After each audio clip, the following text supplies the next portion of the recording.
Здравейте, приятели! За днес вкусна гъбена супа! Ето как се приготвя. Нарязва се кромит лук.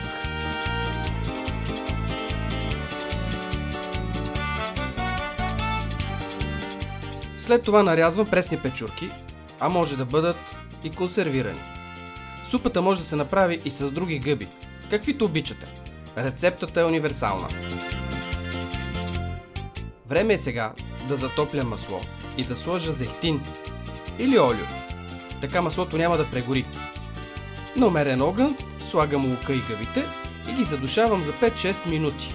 Може и под капак, за да омекнат.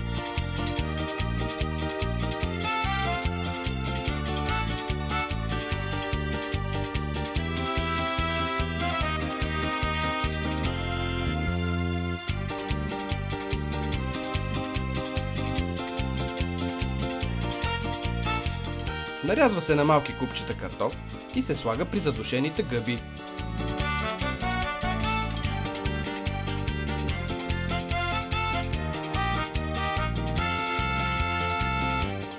Сега наливам 1,5 литра гореща вода.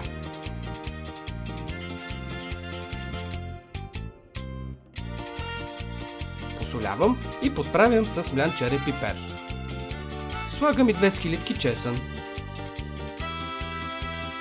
Ароматизирам с дафинов лист. Ето така. Супата трябва да се вари на бавен огън около 25-30 минути. Така ще стане по-ароматна.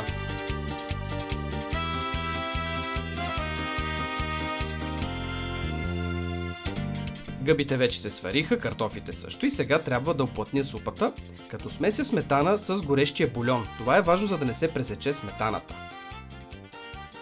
Сипвам сметаната в супата и ароматизирам с майоран, може риган или копър.